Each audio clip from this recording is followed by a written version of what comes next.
So most coaches and offer owners think that attracting better clients is just about targeting rich people, but they're actually wrong. And I'm going to tell you the real reason people get stuck with tire kicker leads who don't have money, who aren't committed, etc. And it basically comes down to three mistakes. Now, why should you care about this? Well, because every single coach nowadays is trying to target these rich people. So executives, CEOs, tech professionals, and I see it happening all the time in pretty much every niche imaginable because they think that that's the way to get people to have money for the high ticket. But they were probably making these three mistakes that I'm going to mention in this video, and that's why their leads, quote unquote, sucked, right? So let's actually get into it. And if you do the opposite of these three mistakes, then you will be way more likely to attract just way higher quality leads without actually explicitly trying to target rich people. So let's get into it. The first mistake is talking about surface level problems. And what I mean by that is problems that the prospect doesn't really care about, or at least they're not willing to invest high ticket prices to solve it. And so I'll give you an example. Let's say you are selling fitness and you try to describe the prospect's pain/problem the same way everyone else is doing it, which is like, are you uncomfortable in your own skin? Everyone's heard that 1,000 times, and when you hear that, you basically feel nothing. Not only because it's so vague, but also because everyone says it all the time. So how can you actually fix this? Well, instead of talking about surface level problems, you talk about deep level problems. And so these are the types of problems that people lay awake at night thinking about, okay? And so let's say you are targeting CEOs or whatever, and you say, do you walk into the room like during a meeting and everyone is looking at you and it looks like they are like already judging you based on like your body or whatever? What you are doing there is painting a specific scenario that your prospect can imagine themselves in. And what happens then is that you create way more emotion, okay? And so specificity creates emotion. You paint the picture of what it looks like when they are in such a painful situation, or the situations that they are experiencing, okay? Now it feels like you are targeting, like you're speaking to their soul, okay? And it's something that they can lay awake at night thinking about. Like, oh, the meeting I was on today, like they probably, like they all looked at me weird and blah, blah, blah, they all judge me.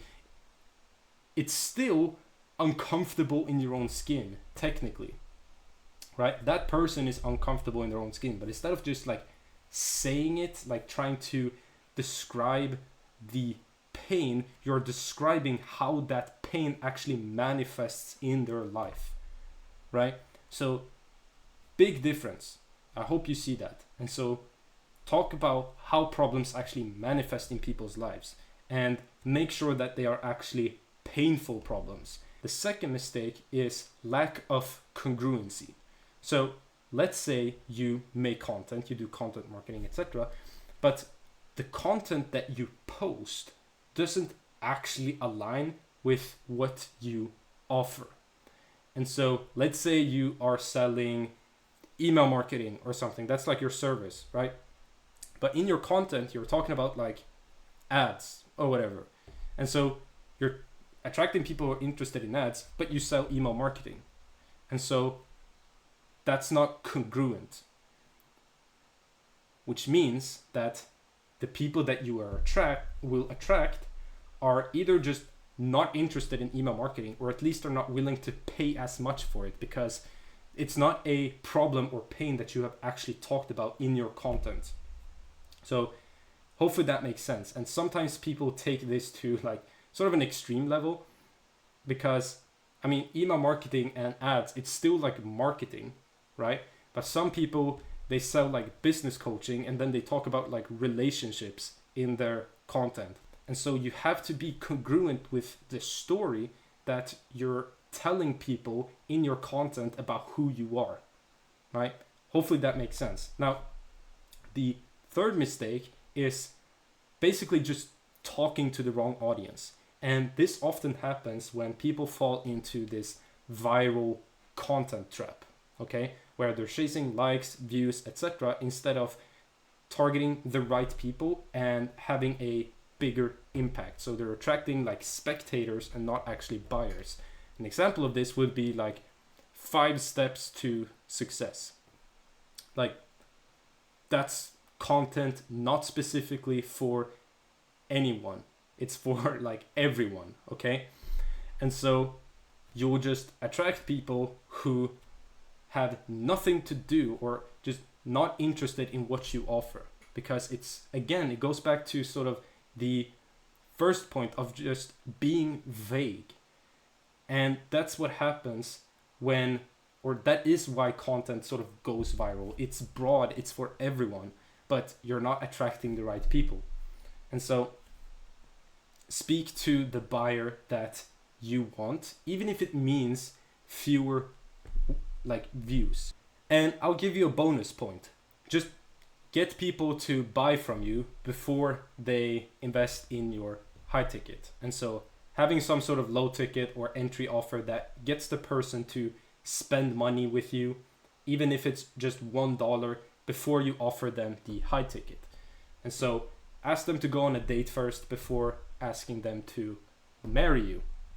And the reason is because by having a paid thing that people need to buy before they can access your high ticket, you filter out so many people who would never buy high ticket. Like, a person who's a buyer is worth way more than someone who is a freebie seeker.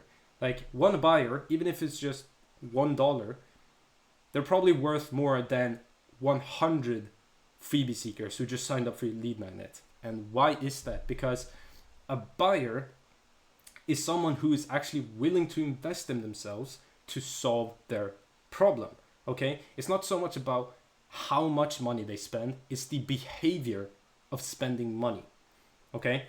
Because we all know some people who just, they have a bunch of problems, but they never pay money to actually solve them. And you don't want to talk high ticket to those people.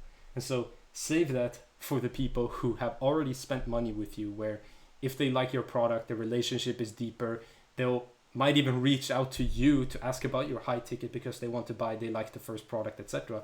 But most importantly, they are buyers. So that's going to wrap this up. Bye.